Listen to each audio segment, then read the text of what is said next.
ওয়াবতাগু মিন ফাদলিল্লাহ। নামাজের সময় খেয়ে ফেলাইছি, নামাজের সময়, কাজের সময়, নামাজের সময়, কাজের সময়।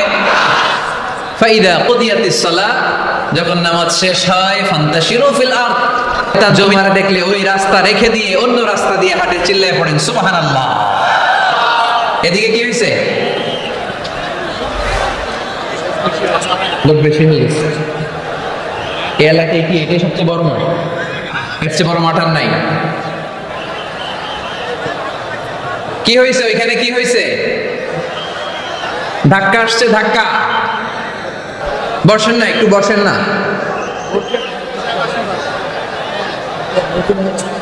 মন্ত্রী মহোদয় আসছে, মন্ত্রী মহোদয় আসতেছে উনি, মাশাআল্লাহ। উনি তো কষ্ট হয়ে যাবে, তো আসবে কিভাবে? দেখি একটু জিকির করি, লা ইলাহা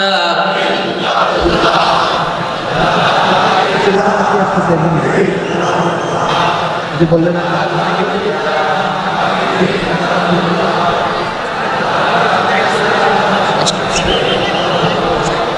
লা ইলাহা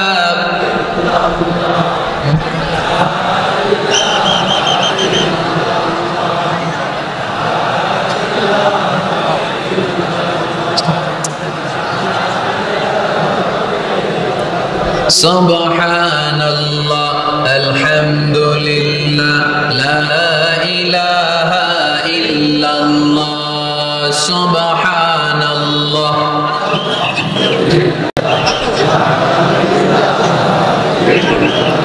আল্লাহ নামের জিকির করবে যারা, আল্লাহর কাছে প্রিয় তারা, আল্লাহর কাছে প্রিয় যারা, জান্নাতে প্রবেশ করবে তারা। জোরে লা ইলাহা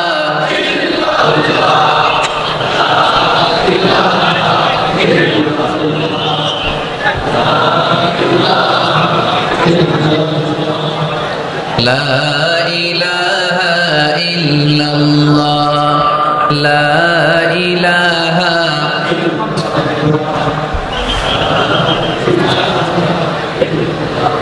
লা ইলাহা ইল্লাল্লাহ মুহাম্মাদুর রাসূলুল্লাহ সাল্লাল্লাহু আলাইহি ওয়াসাল্লাম। সাইয়েদনা ওমর ফারুক মসজিদে নববীর ইমাম, মসজিদে নববীর কি ইমাম। আপনারা শুনতেছেন? এই ছেলেরা বসে যাও, বসে যাও, বসে যাও, বসে যাও।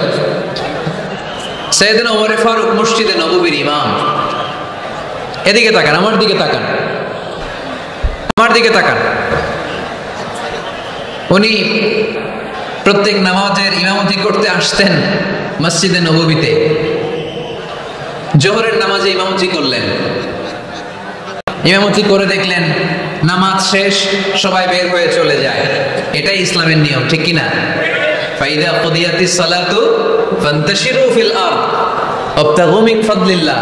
নামাজের সময় খেয়ে ফেলাইছি, নামাজের সময়, কাজের সময়, নামাজের সময়, কাজের সময়।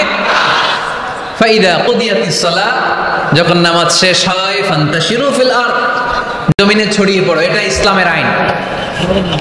তার মানে আল্লাহ বুঝাতে চাইলেন নামাজের সময় মসজিদে চলে যাও।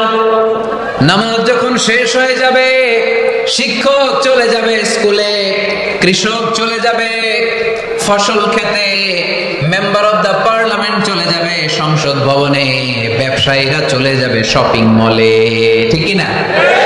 কাজে চলে যাও। ওমর ফারুক নামাজের ইমামতি করিয়ে নামাজ শেষ করলেন, সবাই চলে গেল। ইয়ামান দেশ থেকে আসা কিছু লোক গোল হয়ে বসে আছে, জিকির আজকার করে, ইবাদত করে। এরা যায় না। এরা কি করে না? যায় না। আসরের নামাজে সাইয়েদনা ওমর ফারুক রাদিয়াল্লাহু তাআলা আনহু নামাজের ইমামতি করলেন, নামাজ শেষ, সবাই চলে যায়, এরা যায় না। মাগরিবের নামাজের পরেও এরা যায় না, এশার সালাতের পরেও এরা যায় না। এশার পরে উনি ধরলেন, মা বালুকুম মা খাতবুকুম, হোয়াটস রং উইথ ইউ ম্যান, তোমাদের কি সমস্যা? জোহর, আসর, মাগরিব, এশা প্রত্যেক সালাতের পরে সবাই যার যার কাজে চলে যায়, তোমরা যে যাও না, বাড়ি কই? বলি ইয়ামান। তো বসে থাকো কেন? কি করো? কই জিকির করি। কি করি? কি করি? জিকির আজকার করি, তাসবিহ তাহলিল করি, ইবাদত করি। তো তোমরা যে যাও না, তোমাদের খাবার দেয় কে? খাবারের ব্যবস্থা হয় কোত্থেকে? তারা বলল, আমাদের জিকির দেখে, আমাদের বুজুর্গি দেখে আশেপাশের লোকেরা পাতিল ভরে খাবার নিয়ে আসে, ওই খাবার আমরা খাই। নাহনু আল মুতাওয়াক্কিলুনা আলাল্লাহ, আমরা আল্লাহর উপর তাওয়াক্কুল করে এখানে বসে থাকি।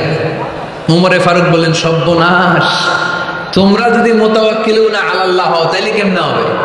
তোমরা তো মুতাওয়াক্কিলুনা আলাল্লাহ নাও, তোমরা হচ্ছে আল মুতাওয়াক্কিলুন বা'দুকুম আলা বা'দ, আল্লাহর উপর তাওয়াক্কুলকারী নয়। তোমরা যারা পাতিলের মধ্যে করে খাবার নিয়ে আসে তাদের উপর তাওয়াক্কুল করে বসে আছো, ঠিক কি না? তোমাদের জিকিরও চলে, আবার মাথায় টেনশনও চলে, পাতিল কি ছোট আসবে না বড় আসবে? খাবারে আমার ভাগেরটা থাকবে কি থাকবে না, টেনশন আছে না নাই? কারণ অন্যের উপর নির্ভরশীল, নিজেরা রান্না করে নেই, নিজে তো বাজার করে নাই, নিজের তো অ্যারেঞ্জমেন্ট বলতে কিছু নাই, আরেকজন যা দিয়ে যাবে ওইটা খাবে। ওমরে ফারুক বুঝালেন, আরে বোকা, এটারে তাওয়াক্কুল বলে না। তোমার সাধ্যে যতটুকু আছে তার সবটুকুন করার পরে তুমি তাওয়াক্কুল করবে একজনের উপর, তিনি কে? এক সাহাবী বললেন, ইয়া রাসূলুল্লাহ, ইয়া হাবিবাল্লাহ সাল্লাল্লাহু আলাইহি ওয়াসাল্লাম, আমি অনেক দূর থেকে সফর করে এসেছি, এই যে আমার ওটের রশিটা, এটা ছেড়ে দিয়ে যদি আমি ঘুমিয়ে যাই, আল্লাহর উপর তাওয়াক্কুল করি, আমার ওটটা বসে থাকবে নাকি? বিষ্ণু বললেন, না, এটারে তাওয়াক্কুল বলে না।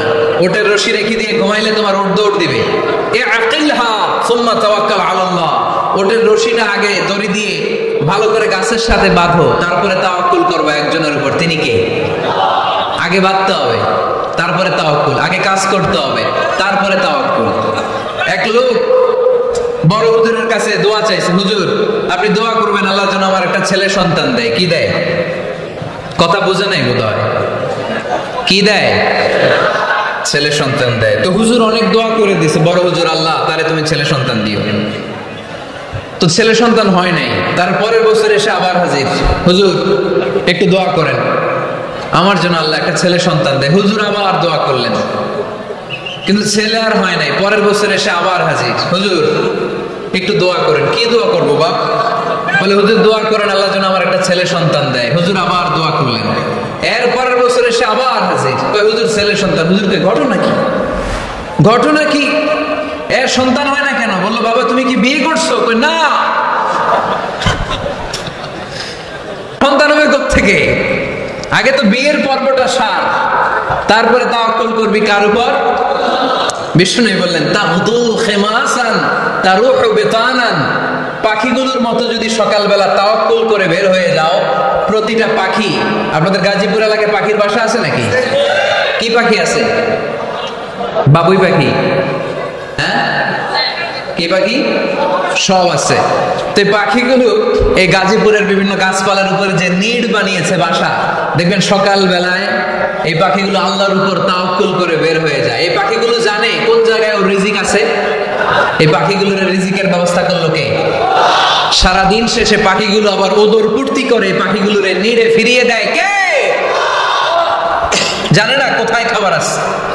আমাদের ফ্রিজ আছে, ফ্রিজ, ডিপ ফ্রিজ, 7 দিনের বাজার করে ডিপ ফ্রিজের মধ্যে খাবার রেখে দেই। পাখিদের ডিপ ফ্রিজ আছে নাকি? আমাদের টাকা বেশি ঘরের মধ্যে হয়ে গেলে ব্যাংকের মধ্যে অ্যাকাউন্টে ফেলে দিয়ে আসি। পাখিদের কোন ব্যাংক অ্যাকাউন্ট আছে নাকি?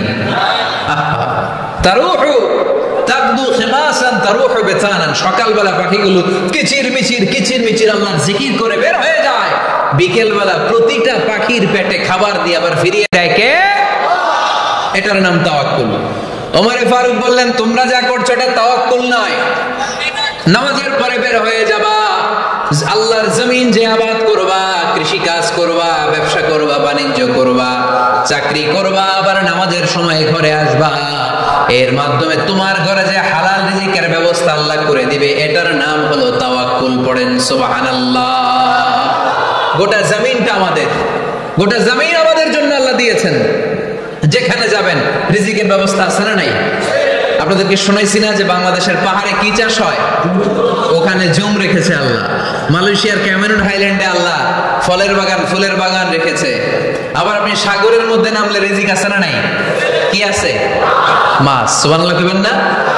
ওয়ালাকাদ কাররামনা বানি আদম ফাহামালনাহুম ফিল বাররি ওয়াল বাহরি ওয়া রাযাকনাহুম মিনাত তাইয়্যিবাত। রব্বুল আলামিন বলেন, আমি পুরো বনি আদমকে সম্মানিত করেছি, জলে স্থলে সব জায়গায় মানব জাতিকে বিচরণের সুযোগ করে দিয়েছি, আর মানুষের জন্য আমি আল্লাহ হালাল রিজিকের ব্যবস্থা করেছি। সুবহানাল্লাহ পড়েন। হালাল রিজিকের ব্যবস্থা আল্লাহ করেছেন। এজন্য everyone should be energetic, everyone should be active. আমাদেরকে অ্যাক্টিভ হতে হবে, এনার্জেটিক হতে হবে। শ্রম করে করে, কষ্ট করে করে আমাদেরকে আগাতে হবে। স্রষ্টা আমাদেরকে একটা যুদ্ধে ঠেলে দিয়েছেন, সংগ্রাম করে করে আমাদেরকে বেঁচে থাকতে হয়, ঠিক কিনা?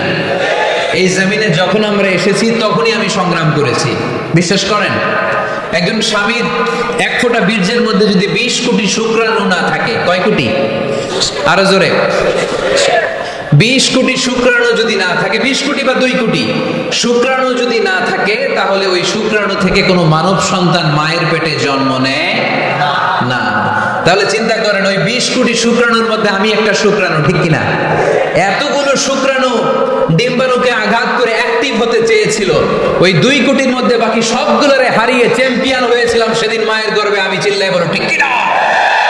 সেদিন আমার হাত ছিল না, সেদিন আমার পা ছিল না, আমার চোখ ছিল না, আমার রেসপিরেটরি সিস্টেম ছিল না, আমার ব্রেন সচল ছিল না, আমার মামা ছিল না, আমার দাদা ছিল না, আমার গায়ে শক্তি ছিল না। ওই কঠিন পরীক্ষায় যদি 2 কোটি কম্পিটিটরকে আমি হারিয়ে বিজয় লাভ করতে পারি, এই জমিনের বুকে আমার কেউ হারাতে পারবে না। চিল্লায় বলো ঠিক কিনা?